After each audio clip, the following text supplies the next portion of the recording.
அனைவருக்கும் வணக்கம். என் லைஃப்பில் இந்த மாதிரி ஒரு பெயின்ஃபுல்லான ஒரு சுச்சுவேஷனை நான் ஃபேஸ் பண்ணதே கிடையாது. மனசு முழுக்க வலி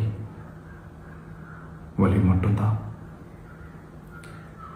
இந்த சுற்றுப்பயணத்தில் என்னென்ன மக்கள் பார்க்க வராங்க, அதுக்கு ஒரே ஒரு காரணம் தான், அவங்க என் மேலே வச்சிருக்கிற அன்பும் பாசம்.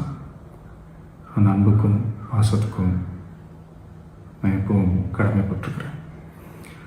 அதனால தான் இந்த சுற்றுப்பயணத்தில் மற்ற எல்லா விஷயங்களையும் தாண்டி மக்களுடைய சேஃப்டி, அதில் எந்த காம்ப்ரமைஸும் பண்ணிடக்கூடாதுன்றதுக்காக தான் அது என் மனசில் ரொம்ப ஆழமாக இருக்கும் அந்த எண்ணம்.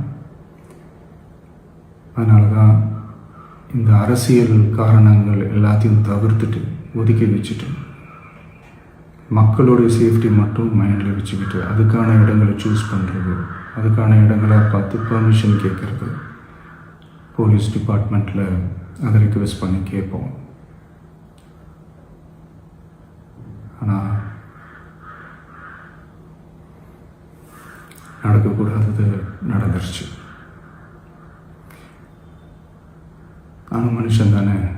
அந்த நேரத்தில் அத்தனை பேர் பாதிக்கப்பட்டு இருக்கும்போது எப்படி அந்த ஊரை விட்டுட்டு என்னால் கிளம்பி வர முடியும்?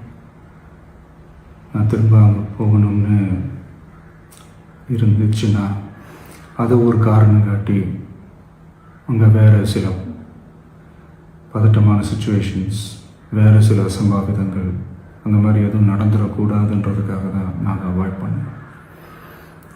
இந்த நேரத்தில் சொந்தங்களை இழந்து தவிக்கிற அத்தனை குடும்பங்களுக்கும் என்னுடைய ஆழ்ந்த இரங்கலை தெரிவிச்சுக்கிறேன். எனக்கு தெரியும், என்ன சொன்னாலும் இது ஈடேயாகாதுன்னு எனக்கு தெரியும்.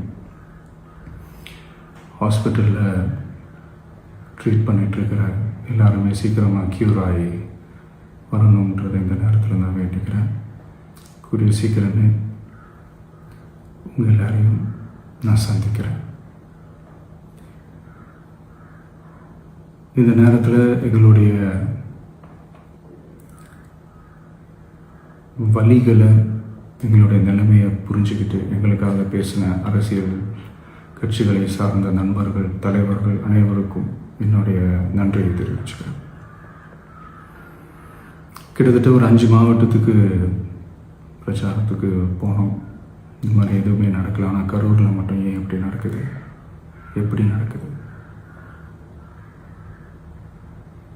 மக்களுக்கு எல்லா உண்மையும் தெரியும். மக்கள் எல்லாத்தையும் பார்த்துக்கிட்டு இருக்கிறாங்க. கரூரை சேர்ந்த அந்த மக்கள் அந்த உண்மையெல்லாம் வெளியில் சொல்லும்போது எனக்கு கடவுளே நேரில் வந்து இறங்கி அந்த உண்மைகள்லாம் சொல்கிற மாதிரி எனக்கு தோணுச்சு. சீக்கிரமே எல்லா உண்மைகளும் வெளியில் வரும்.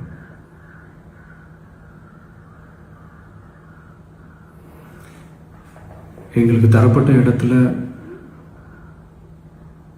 நாங்கள் போய் அந்த ஸ்பாட்டில் நின்று நாங்கள் பேசிட்டு வந்தோம். அதை தாண்டி எந்த தவறும் எங்கள் சைடில் நாங்கள் எதுவுமே செய்யலை. பட் இருந்தாலும் எங்கள் கட்சியை சேர்ந்த நிர்வாகிகள், தோழர்கள் மேலே எஃப்ஐஆர், அது மட்டும் இல்லை சோஷியல் மீடியாவை சேர்ந்த நண்பர்கள், தோழர்கள் அவங்க மேலே எஃப்ஐஆர்லாம் போட்டு இப்போ பிடிச்சிக்கிட்டு இருக்கிறாங்க.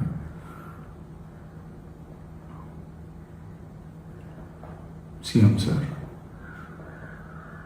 உங்களுக்கு ஏதாவது இந்த பழி வாங்கணும் அப்படின்ற எண்ணம் ஏதாவது இருந்துச்சுன்னா என்ன வேணாலும் பண்ணுங்க. அவங்க மேலே கை வைக்காதீங்க.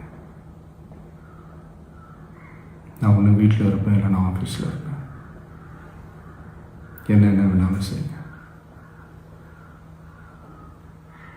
நண்பர்களே, தோழர்களே,